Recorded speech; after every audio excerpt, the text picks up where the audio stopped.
On the back of a motorcycle in Bangkok, Thailand, Dr. Tim Berry learned a very important lesson. That until we're willing to die, we can't experience living. And that's not the only advice Dr. Tim shares with us today. It's a great episode. Welcome to the podcast. Let's light the fire. Well, today on the Remote No Pressure podcast, we have Dr. Tim Berry with us. Thank you very much for joining us today, Dr. Tim. Absolutely. Glad to be here. I am very excited about you being here. And one of the reasons why I'm so excited is I spent quite a bit of time on your website, Fine Winer, and your dedication to positive aging. So can you tell us a little bit about that and the importance of, your website, it's all over there about how important it is to relax, and it can actually extend your life by over 7 years. So can you tell us a little bit about that?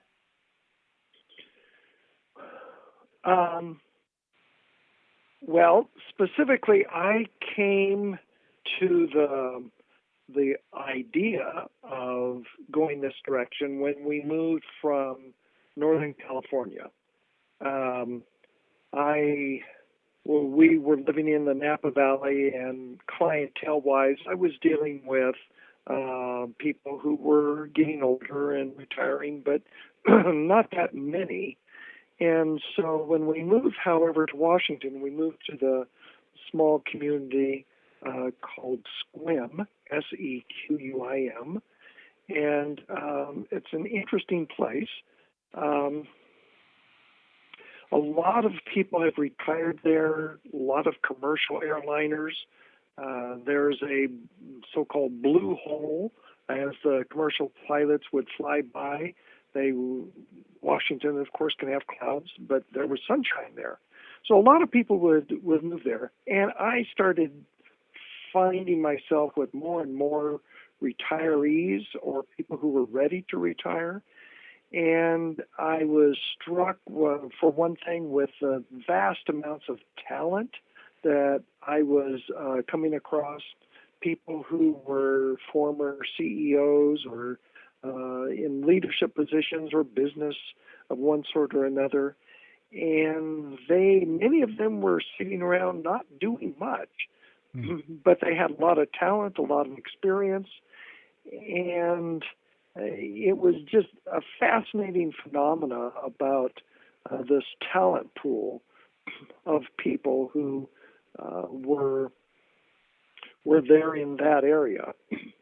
I became more and more interested as I worked with people in my clinical psychology practice in the struggles that they were going through, as well as then on more of the positive psychology side of life, if that means anything as a term, rather than the disease side, more of the positive side and personal growth, how people actually do better, and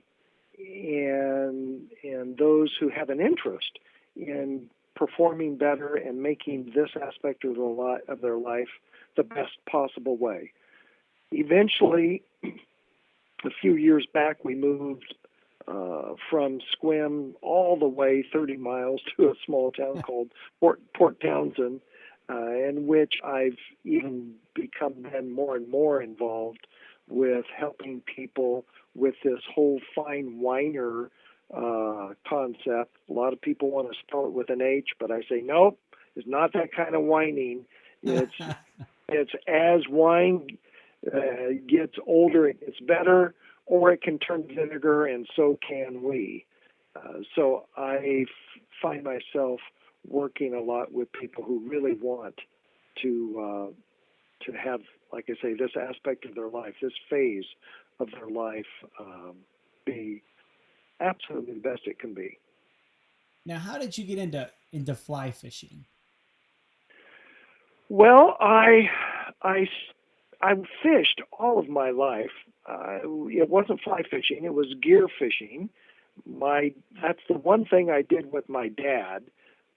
We would go to a lake, typically in the high Sierras. I grew up in Southern California, in Ontario, California. We'd go up to Mammoth Lakes and in the high Sierras, and put a worm on the end of the hook or a Potskie's ball of fire and cast it out and put the rod down and wait. Well, as a young kid, I got rather bored doing that, but I wanted to be with my dad, so I hung in there doing that. And then as I got older, I kept fishing, and we had moved eventually to Montana, and I was still gear fishing. But eventually, that film came out, the infamous A River Runs Through It. Oh, yeah. I saw that film, and it changed my life. Absolutely changed my life. There was something that grabbed me in that film. And it was about that time, shortly after I saw the film, that my wife and I went to Vail, Colorado. And I was walking around down in Vail by myself and went into a fly shop, Orvis fly shop, and they were giving free casting lessons. And I thought, well, why not? And all of a sudden, it just felt like magic to me, even though I was horrible at it. But I loved the feel. My grandfather had given me an old bamboo rod, but I didn't know what to do with it before. And so I was so excited about it. I went back to the condo, got my wife, brought her down, and said, let's do casting together. And so she tried it, and well, maybe. So at that point, I was so excited and booked a trip, a guided trip the next day, and we both went out, and I absolutely loved it, and she hated it. She's very competitive, and when the guide, young college-age guy, said, strike, hit it, she, what? She didn't know what was going on, and being competitive, okay, so she didn't like that. But I decided at that point that this was just out of the box, my new passion. Wow. So I started fly fishing at that point, and that was at about 1992, 93, 94 in there. I then, as far as the progression, was that I was in a clinical psychology practice. I got some special training in something called executive coaching, working with executives and professionals. In that training, the part of the task was, well, what avenue do we want to pursue? And I was interested in peak performance issues, performance enhancement, and it struck me, why not combine this new passion that I had, now getting to be a couple of years old, this new passion that I had with that coaching. I was still doing clinical psychology, kind of the bread and butter stuff. So I went out, got my license, and fit my guide license, fly fishing guide license in California, and I started advertising and taking people out on weekends. I would do retreats, weekend retreats for example, fathers who work too hard, fly fishing weekend for hardworking moms, for fly fishing weekend for dads and teenagers, blah, blah, blah. And it was working tremendous. It was just great fun, and got started that way. Now, how do you think, you're a doctor of psychology, correct? Yes. And so I'm so happy you're with us because, we started out this thing my life was really affected in a positive way by fly fishing, but I had no, statistics. I didn't talk to a doctor like, hey, but I was going to see a psychologist at the time, and she told me to go take up a hobby, and that would help me. But fly fishing, in particular, it was life changing. So I'm so happy that you're here because you have some data or you've got some education. Can you talk to us a little bit about how fly fishing or being outdoors in nature, but in particular fly fishing, can help someone when you talked about performance issues. Like I know Stephen Covey talks on that seventh habit about sharpening the saw. But can you tell us a little bit about how fly fishing may help us gain an edge in business or gain an edge as a father or in life? Right. Well, I've tended to take more of the Taoist or Zen approach to it. And so, again, it's about performance. That's what I was interested in. There's the whole aspect of the stress management, being out in nature and being revitalizing, and that aspect. But I was interested in helping people perform in their life, how setting their goals, whatever their goals were. It struck me as I would take people out, or even before I would take people out, even when I first took up the fly rod, I did the typical guy thing and casting, trying hard to cast that thing forward like I had a spinning rod. And or you throw a baseball, you throw it as hard as you can. And of course, those who fly fish know that the harder you try, the worse it gets. That the power stroke is in the backstroke of the cast, and the finesse is in the forward stroke, pretty much. That I use fly fishing, fly casting, the whole reading of the river, being in the river as a metaphor. Typically, whatever the client's issue was, so far I've been able to use the aspect of the water as the metaphor for what they're working on. Let me, if I may, give one example. I've got a bunch of them, but I'll do one.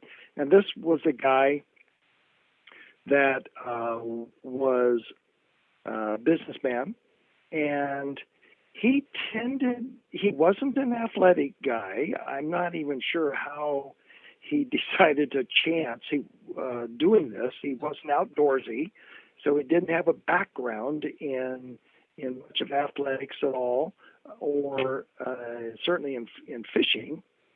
But he decided, I think his wife decided for him actually, that he should try this fly fishing thing.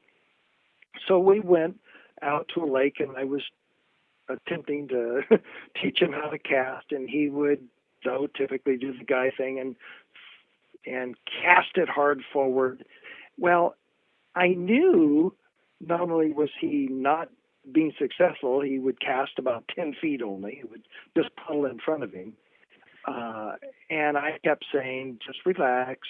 Let the power stroke be at the back, and I'd just go over it, show him how to do it. And after a while, I could tell he was getting frustrated. I said, would you just like me to get lost? And he said, yes. So I went over and I just watched him, and finally he got it, and he got a good cast. And as soon as he did it, I said, stop. And he said, what? And so I said, okay, come over. I went over and I said, let's sit down and talk. Well, the issue that he had in life, business and life, was that he tended to push, and then would get frustrated and would give up.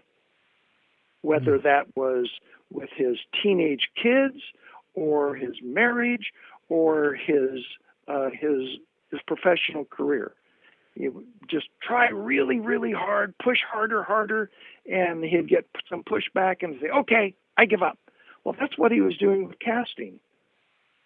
I believe that we pretty much take ourselves wherever we go, and how we fish is how we do life.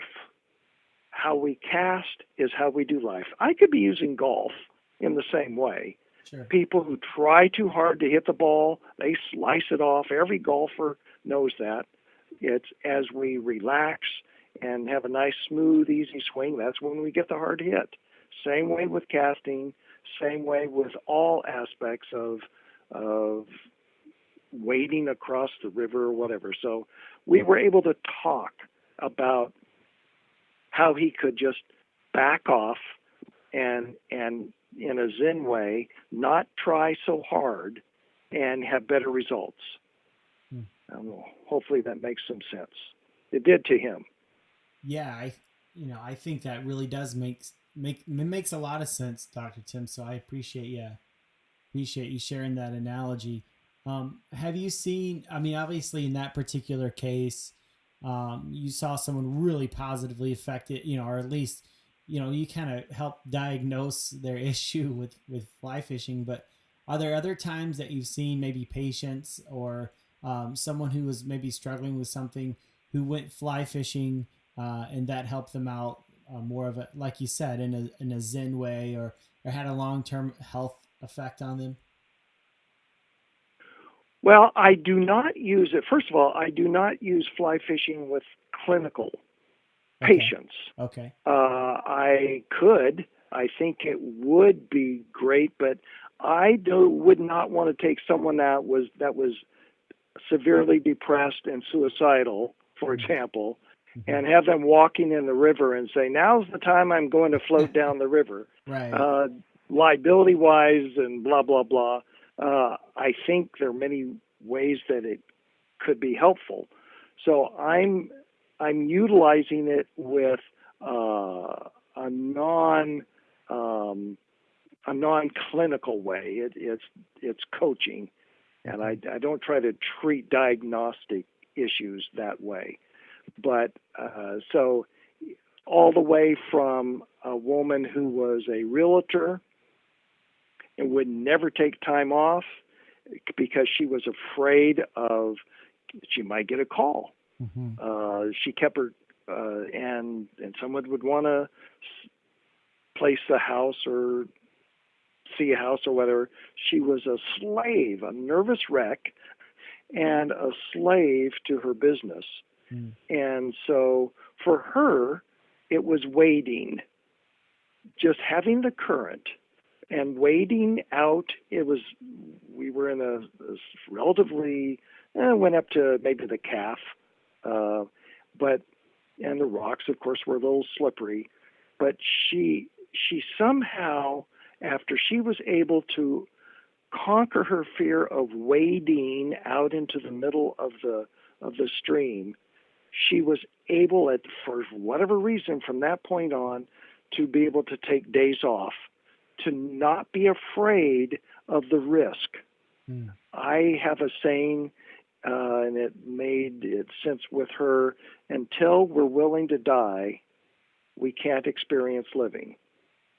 Not want to die, that's suicidality, but until we're willing to die, until we're willing to risk, we can't make any headway. We can't, whether it's in a relationship or a work with her, unless she was willing to lose a sale, she won't be in a position mentally, emotionally, physically to be able to even handle getting a sale. So she was another example that comes to my mind. Wow, that's a great example. One of the ways we started this podcast, there's a book out called Chasing Daylight, and Okay? I don't know if you're familiar with that book or not. No. But it's a guy who was the CEO of or a vice president of a really large accounting firm, and Okay. he got diagnosed. And this is super depressing, but he got diagnosed with brain cancer, and they Okay. said you've got 6 months to live. And being the type A personality he was, he wanted to die the best way he could possibly die. So he made a book about it, and in the book is all about how he handled relationships and in the process. But for me, it really put things into perspective that hey, you're gonna die, whether it's 6 months from now or 60 years from now. The fact is, we only have a limited amount of time Right. to really enjoy time. And when I realized I'm gonna die, it's when I really started to like, hey, this whole thing needs to happen, with my family and with my podcast and everything. So what you're saying, the realization that you will die, that we don't make it out of here, maybe can put things in perspective to take some time off a little bit. Absolutely. Um, yeah. Uh, as well as um, the couple of organizations out there that work either with vets or the one Casting for Recovery. Mm-hmm. I've been working, seems like forever, on a book, Why People Fish, and I've interviewed quite a few people in both of those communities for the veterans, and they're wonderful things that are teaching vets how to go out and not only deal with getting some peace and relaxation and some centeredness, but the fear of, what do? I'm supposed to cast and I have one hand? Or the wonderful, again, Casting for Recovery with women with breast cancer. Mm-hmm. Wonderful programs to help people get in touch with that deeper, more healthy part of themselves, even when there is some horrific health issue going on. Wow. There's kind of no stopping, whether, like I said, I would do weekends for dads and kids, teens, and dads or moms. Actually, it's typically dads, but sometimes it was moms. But there are conflicts. But get out there and have an activity that especially if the parent isn't the one teaching the teen, that can become conflictual. Don't tell me what to do. And you've got someone else that's doing the teaching. It somehow magically, the water has this healing, social, emotional, spiritual, physical healing property to bring people together. It's a fascinating process. Wow. Yeah, that's awesome. Those are all great points, and we've talked about casting recovery quite a bit here on the podcast, and how it's helped people. Actually, Ken Morrow was on here a couple of podcasts ago, and he actually wrote the book that a lot of hospitals and VAs use as curriculum for fly fishing accessibility and helping people like that. So that has come up quite a few times that it's helped quite a few vets. So that's a great outfit. When you're talking to people about aging, I mean, once you get to a certain point of your life, I mean, I'm 37, so I think about aging a lot more now than I did when I was in my 20s. But I can only imagine what it's like in your 60s or 70s. I mean, how does one stay positive? What are some things that people can do? And even in their 30s, some of our listeners or whatever, what are some things that people can do? Obviously, fly fishing is one of them. But what are some of those things that people can do to age positively?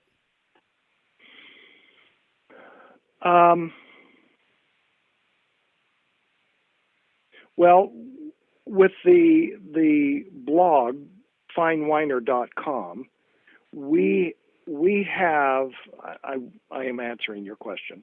We have a dozen different authors. The whole idea of this blog was for it to be a community site, so that these various authors talking about nutrition or physical therapy, or in one case wine,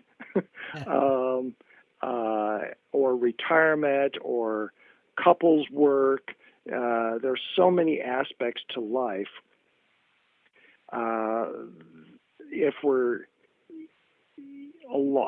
Some of the stuff that we're talking about is how to do stress management.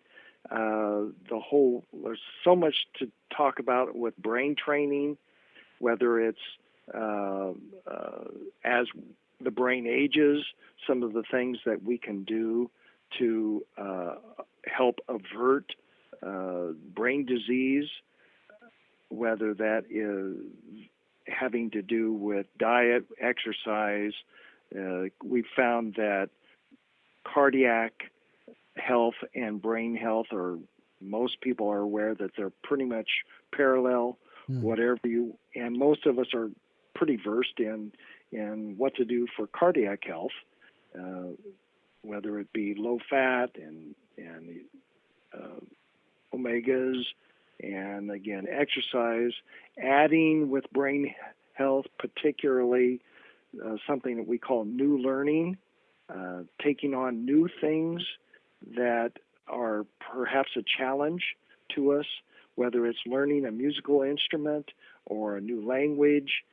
But, for example, it's good for people that do crossword puzzles, but if that's all they do for brain exercise is crossword puzzles, they're going to be really good at crossword puzzles, but the rest of their brain isn't going to be so good. Mm-hmm. So it's going outside of our box. That provides brain health. When it is looking at even your age, and I'm interested in aging issues of your age. Our youngest daughter will be turning 40 this weekend, and she's the one that has been a sommelier and is a culinary trained chef, and now going into psychology, pray tell. But she, and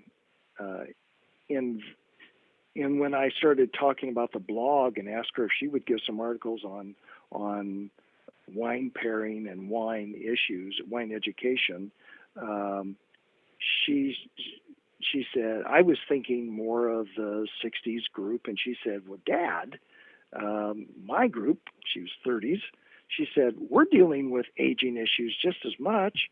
She's a snowboarder and mountain biker. She said, I can't do the hills like I used to. And even 10 years ago, it's a difference. So, let's talk to that as well. Mm. So it's, we could really have, I suppose, a blog for 20s and a blog for 30s or 40s and 50s, each age group, but we're just really trying to hit some highlights on things that are really that which people who are in their 40s, as they start looking at health issues at 40s, that's going to pay off when they're in their 50s, whether it's their arterial health or their lung health, their muscular health, their balance, and back to good old fly fishing. I'm shocked at how at 70, my balance is so much better than most other 70-year-olds that are friends of mine, because I'm walking around on slippery rocks and streams. Right. And that's great training for my balance. And if I go for a few months that I'm not walking on those slippery rocks, I can feel a difference. Wow. And a distinct difference. I try when I literally put on my socks in the morning, standing up, and I put them on standing on one leg, one at a time. And I know that if I'm not out walking on those slippery rocks, I don't do as well. Mm.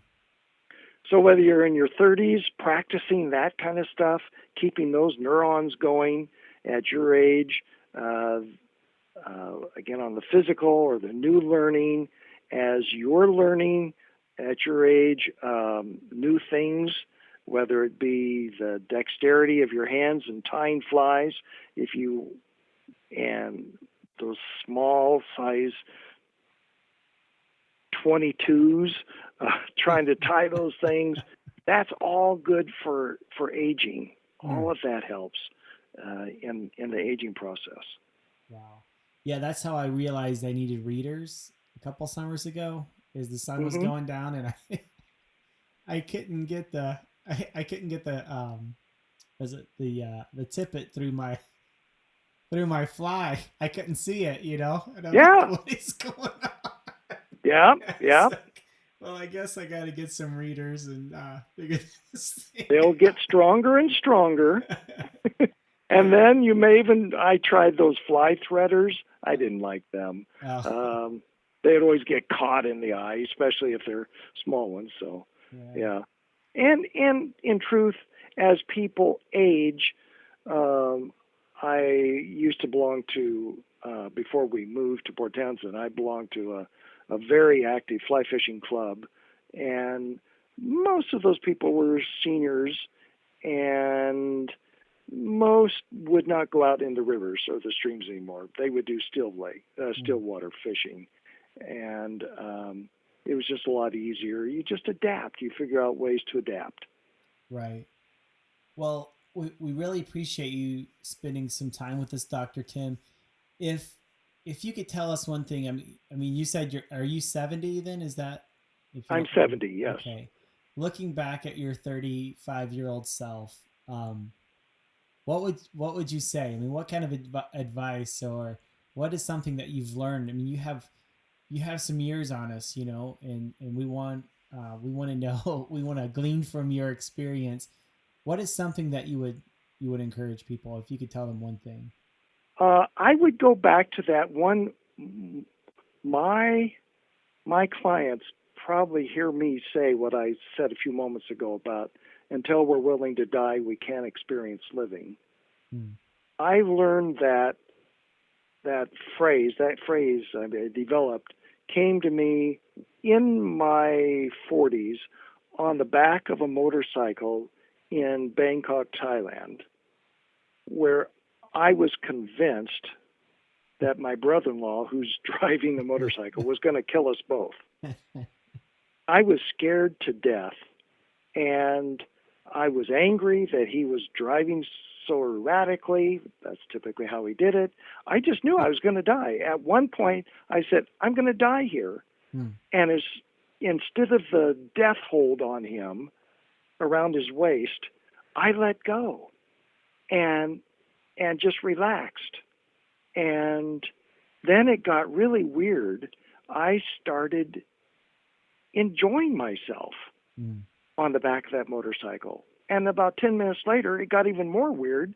I started having a kick. It was a hoot to go from panic to having a kick by riding that motorcycle, because I was willing to die. I let go. I was then able to enjoy life. And if I, in my life, would have caught that later and made application more, there were so many ways to make application to that principle, that would have changed my life even more so. That's the principle that I use in coaching, in fishing more and more and more. Not only fishing, but in my clinical work as well, to risk more, to go into the fear, and face that fear. Too much of my life, I found myself running from the fear, avoiding it, rather than going into it. And don't have to be reckless, but there's so many, whether it's social fear or academic fear or business fear or health fear, whatever, the whole letting go aspect of that Zen or the Buddhist non-grasping, whatever spiritual aspect a person has, all the great spiritual teachers of the world have basically taught that principle. And I would do that more and more than I ever did, if I could do it again. What a great word of wisdom. Thank you so much, Dr. Tim. You bet. If someone wanted to get a hold of you, how would they do that? Or would you, obviously your website, but can you give your web address and just kind of tell us how people could engage with you and what there you're are doing? two web addresses. One is finewiner.com, FINEWINER.com. The other web address is and it would be Tim at finewiner.com, or Tim at my other website is centerforpositivechange.com. So it would be Tim at Center for Positive Change. Well, thank you very much, Tim. Well, you have a great night. Hey, thank you very much.